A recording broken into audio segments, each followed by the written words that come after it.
Hello, and thank you for watching. My name is Mike Beeson, and I serve as the Minister of Missions at Prestonwood Baptist Church. Today we're going to be talking about the book of Matthew, chapter 5. Let us remember who Matthew was, other than the author of the Gospel of Matthew. He was one of the original 12 disciples, a tax collector by trade, which was one of the most disliked professions at the time.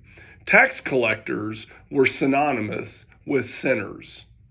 In Matthew chapter 5, we see Jesus teaching his disciples.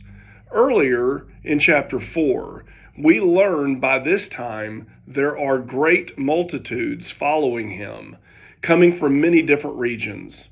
Those being taught in chapter 5 were likely to be a group much larger than the original 12. Chapter 5, verses 3 through 12 are known as the Beatitudes, and they are referred to as the first portion of the Sermon on the Mount. The Sermon on the Mount was likely Jesus' standard message and the core of his teaching, with Jesus telling his disciples how to live.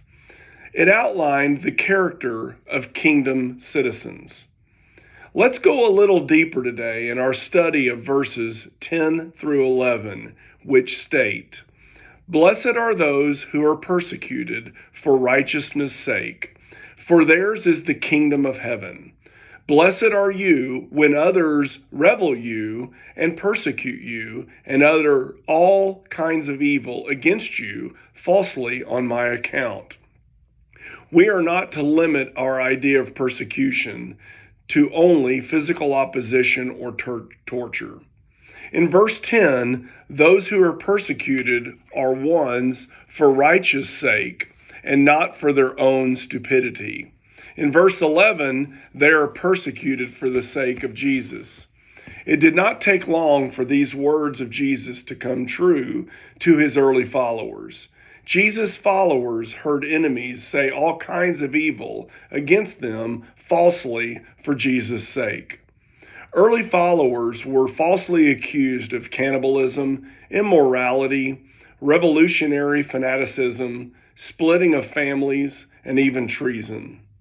In closing, let's remember that the character traits described in the Beatitudes are not valued in today's culture.